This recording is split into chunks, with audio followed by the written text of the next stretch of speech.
సంవత్సరాల తరబడి government job కోసం వేచి చూస్తున్నారా? కేవలం 8 నెలల్లో మీ కల నెరవేర్చుకోండి. వెంటనే కింది నంబర్స్‌కి కాల్ చేయండి. నమస్తే అమ్మా. నమస్తే అమ్మా. అమ్మ, బ్రహ్మ ముహూర్తం. ఈ ముహూర్తంలో కనుక మనం లేచి మనం ఏదైనా తలుచుకున్నా ధ్యానం చేసినా ఖచ్చితంగా నెరవేరుతుందని చెప్తారు కదా. అవునమ్మా. ఈ ముహూర్తం యొక్క విశిష్టత ఏంటమ్మా? అంత బలం ఎలా ఉంది ఈ ముహూర్తానికి? దీనికి బ్రాహ్మీ ముహూర్తము అని పేరమ్మా. అంటే బ్రహ్మకి సంబంధించింది కనుక బ్రాహ్మీ అనలేక బ్రహ్మ ముహూర్తం అని కూడా అంటాం మనం. ఏమిటి అంటే సూర్యోదయానికన్నా 2.5 గంటల దరిదాపుల్లో మన లెక్క ప్రకారం 2.5 గంటలు అనమాట. 2 ముహూర్తాలు ముందు అని చెప్తారు. ముహూర్తం అంటే 48 నిమిషాలు కనుక దరిదాపుల్లో 2 గంటల పైన దానికన్నా ఉండే సమయం.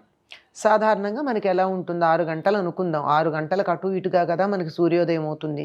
కొన్నిసార్లు 5:30కి, కొన్నిసార్లు 6:30 పావుదొక్కు దాకా కూడా ఉంటుంది. శీతాకాలం వేసవికాలం ఉండేటటువంటి తేడా వల్ల. అట్లా ఉన్నప్పుడు దాన్ని లెక్క వేసుకుని వెనక్కు ఉండేటటువంటి కాలాన్ని బ్రాహ్మీ ముహూర్తం అంటారు.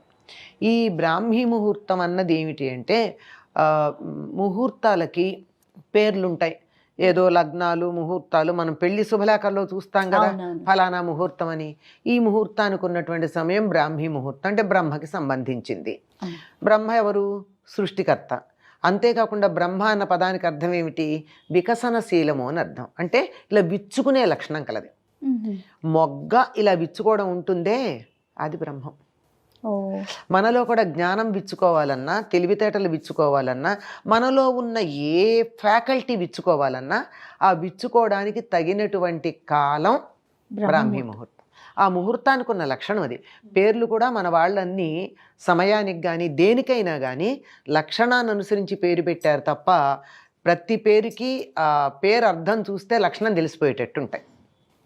అట్లా ఉండేటటువంటి దాంట్లో అప్పుడు ఏది చేసినా అది చక్కగా మొగ్గ పువ్వుగా విచ్చుకున్నట్టుగా వికసిస్తూ పెద్దదయ్యేట్టుగా ఉంటుంది. కనుక మీరు ఏది కావాలనుకుంటారో అది ఆ సమయంలో గనక సంకల్పం చేసుకున్నట్టయితే అది చాలా చక్కగా ఫలితాన్ని ఇస్తుంది అని బ్రాహ్మీ ముహూర్తానికి ప్రాధాన్యం గురించి చెప్పారు. అది చదువు అనుకోండి, చదువు బాగా రావాలి, హాయిగా బ్రాహ్మీ ముహూర్తంలో లేచి గనక చదువుకున్నట్టయితే బాగా గుర్తుంటుంది అని. పైగా గుర్తుండడం ఒకటే కాదమ్మా, ఇప్పుడు గుర్తుంది, ఇవాళ నేర్చుకున్నాము, పరీక్షల్లో రాసాము, అయిపోయింది దాని పని. చాలా విషయాలు మనం పాఠ్యభాగాల్లో చదువుకునేటటువంటివి పరీక్షల తర్వాత వదిలేస్తాం, గుర్తుండవు. కానీ ప్రతి అంశం జీవితంలో ఎప్పుడప్పుడు ఉపయోగపడాలి కదా. ఖచ్చితంగా ఉపయోగపడడానికి తగినట్టుగా మనస్సులో ఉండి అవసరమైన సమయానికి అది గుర్తొస్తుంది అప్పుడు చదువుకున్నది. అందువల్ల ఆ సమయంలో ఏది చేసినా బాగుంటుంది కనుక ఆధ్యాత్మికంగా ఉన్నత స్థానానికి రావాలనుకున్న వాళ్ళు ధ్యానం చేస్తారు ఆ సమయానికి. ఇక్కడ ఇంకో సంగతి గుర్తుపెట్టుకోండి, బ్రాహ్మీ ముహూర్తంలో లేచారు, ధ్యానం చేశారు అన్న వాళ్ళంతా వెళ్ళిపోయి అంతకు ముందే స్నానాలు చేసేసి ఇత్యాదులు ఏం చెయ్యరు. చెయ్యాల్సిన అవసరం లేదు, చేయగలిగితే సరే. ఇప్పుడు 3:30 పావుదొక్కు 4 గంటలకి మీకు బ్రాహ్మీ ముహూర్తం అనుకోండి, అంటే ఎప్పుడు స్నానం చేసినట్టు క్రితం రోజుకే లెక్క వచ్చేస్తుంది. అది ఇవాళ లెక్క రాదు అది. అందువల్ల అట్లా కాదు, ధ్యానం చెయ్యాలి అంటే అలా ఉండి కూడా చెయ్యొచ్చు. పూజాదికాలన్నీ చేయడానికి ఇవన్నీ నియమాలు, కానీ హాయిగా ఆ సమయంలో ధ్యానం చేసుకోవచ్చు. తర్వాత పంచప్రక్షాళన అని ఒకటి చేస్తారు. పంచప్రక్షాళన అంటే కాళ్ళు, చేతులు, ముఖము, వీపు, గుండెలు తడి చేతులతో తుడుచుకోవటం. కాళ్ళు కడుక్కుంటాం, చేతులు కడుక్కుంటాం, మొహం కడుగుతాం. అయిన తర్వాత ఆ చేతులతో ఒక్కసారి వీపు దగ్గరను, ఒకసారి ఇలా గుండెల దాకాను తడి చేతులతో అనుకున్నట్టయితే ఆ సమయానికి చాలు. ఎందువల్ల అంటే మీరు మొహం కడుక్కుని చూడండి, ఆ నిద్రమత్తు వదిలిపోతుంది. ఇలా కాళ్ళు కడుక్కుంటేనే సగం వదులుతుంది, మొహం కడుక్కునేటప్పటికి బాగా వదులుతుంది. కనుక అలా చక్కగా మొహం కడుక్కుని కాళ్ళు చేతులు కడుక్కుని ఇలా ఒంటి మీద కాస్త ఒకసారి చల్లగా ఇలా వీపు మీద ఎక్కడ అనుకుని కూర్చుని ధ్యానం చేసినా, చదువుకున్నా, ఏ పని చేసినా బాగుంటుంది. మనకి ప్రపంచంలో అత్యున్నతమైనటువంటి స్థానానికి వెళ్ళినటువంటి వాళ్ళందరూ కూడా ఆ సమయాల్లోనే చేశారండి. పూర్వం ఋషులు ఆ సమయానికి లేచి ధ్యానాలు చేసేవారు. రాసుకునేటటువంటి వాళ్ళు చాలామంది ఆ సమయానికి లేచి ధ్యానాలు రాశారు. చాలామంది ఇప్పటికి కూడా అత్యున్నత స్థానాల్లో ఉన్నటువంటి వాళ్ళు, సీఈఓల స్థానాల్లో ఉన్నటువంటి వాళ్ళు, వాళ్ళందరినీ మీ డైరీ ఏమిటి అని అడగండి, వాళ్ళు ఏం చెప్తారమ్మా? పొద్దున 3:30కి లేస్తాము, లేచి ఒక కప్పుడు కాఫీ తాగడమో టీ తాగడమో చేసుకుని, లేదా వేడి నీళ్ళు ఏదో ఉంటాయి వాళ్ళ, గ్రీన్ టీనో, అయ్యాక నిన్నటి మెయిల్స్ అన్నీ చూసుకుని వాటి మెయిల్స్ అన్నిటికీ ఆన్సర్స్ చేసి వాటి ప్రోగ్రామ్ ప్లాన్ చేసుకుని అప్పుడు I get in to my routine అని చెప్పేటటువంటి వాళ్ళే మ్యాక్సిమం సీఈఓలు మీకు కనపడతారు. మ్యాక్సిమం మీరు వాళ్ళందరి చరిత్రలు ఇప్పుడు నేను వాళ్ళ పేర్లు చెప్తూ కూర్చుంటే కార్యక్రమం అంతా వాళ్ళ పేర్లతో సరిపోతుంది. అందువల్ల మ్యాక్సిమం సీఈఓల చరిత్రలు చూస్తే మీకు అదే కనపడుతుంది. అలాగే రాసేటటువంటి వాళ్ళు కూడా ఆ సమయంలో చాలా బాగా రాస్తారు. ఇప్పుడు ఆధ్యాత్మికత ఇత్యాదులన్నీ పక్కకు పెడదాం కాసేపు. నేను చూశానా ఇలాంటి మాటలు మాట్లాడతారు కదా పిల్లలు. అందుకని మామూలుగా కనుక ఆలోచించండి, వేసవికాలం చెమటలు పడుతున్నాయి, అదృష్టం కొద్దీ ఫ్యాన్లు గీన్లు లేవు. మరి చాలాసార్లు అదే కదా ఉంటుంది. ఎలక్ట్రిసిటీ బంద్, మనకున్నటువంటి ఇన్వర్టర్ పనిచేయదు.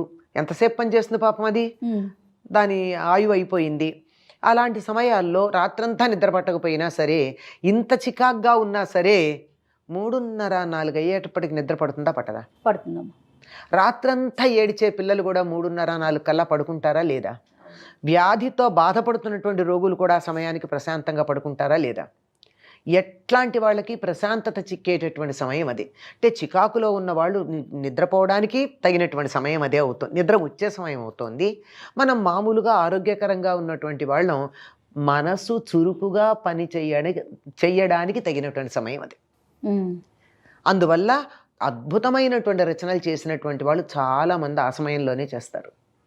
ఇది ఆరోగ్యపరంగా మనం ప్రాక్టికల్గా చూసే విషయం అయితే, ఇంకా మిగిలినటువంటివి ఎలా ఉంటుందంటే, మన మనస్సు మీద పరిసరాలలో ఉండే శబ్దాలు, పరిసరాల్లో ఉండే వ్యక్తుల భావాలు, వాళ్ళ భావతరంగాలు కూడా పనిచేస్తాయి కదా. కొంతమంది దగ్గరుంటే చికాగ్గా ఉంటాం, కొంత చుట్టుపక్కల గిజగిజలాడేటటువంటి సౌండ్స్ ఉంటే చికాగ్గా ఉంటావునా కదా. అట్లాంటివి ఏమీ ఉండవు తెల్లవారుజామున 3:30-4 అయ్యేటప్పటికీ ప్రశాంతత వచ్చేస్తుంది. మీరు గమనించండి, ఎక్కువ యాక్సిడెంట్లు కూడా ఆ సమయంలోనే జరుగుతూ ఉంటాయి, రోడ్ యాక్సిడెంట్స్. ఎందుకని? నిద్ర పట్టేస్తుంది. ఆ సమయానికి నిద్ర పడుతుంది, ప్రశాంతత ఉంటుంది వాతావరణంలో. అయ్యేటప్పటికి అప్పటిదాకా బాగానే ఉన్న వాళ్ళు కూడా, చాలా బాగా జాగ్రత్తగా డ్రైవ్ చేసినటువంటి వాళ్ళు కూడా ఆ సమయంలో ఒక్క రకమైనటువంటి ప్రశాంతతకు లోనయ్యేటప్పటికల్లా కొనుక్కు. అంతే. అంతటి ప్రశాంత సమయంలో మీరు ఏదన్నా పని చేయాలంటే ఎంత బాగా ఉంటుంది. కనుక చదువుకోవాలన్నా, ఈనాటి కార్యక్రమాల గురించినటువంటి ఒక ప్రణాళిక వేసుకోవాలన్నా, ఆధ్యాత్మికంగా ఉన్నత స్థానానికి వెళ్ళాలన్నా, రచనలు చెయ్యాలన్నా, బొమ్మలు గీయాలన్నా, సంగీత సాధన చెయ్యాలన్నా, దేనికైనా అనుకూలమైనటువంటి కాలం. అప్పుడు ఒక చిన్న విత్తనంలాగా పడినటువంటిది అలా అలా అలా విచ్చుకుని పెద్దదిగా వికసిస్తుంది. ఆ సమయానికి ఉన్నటువంటి పేరే అది, బ్రాహ్మీ ముహూర్తము. బృంహణశీలమైనది, విచ్చుకునేటటువంటిది, మనకి పెంచే లక్షణం కలిగినటువంటిది, వికసించే లక్షణం కలిగింది అని. కనుక ఆ సమయం చాలా అనుకూలమైనదమ్మా ఎవ్వరికైనా సరే. నమస్తే. నమస్తే అమ్మా.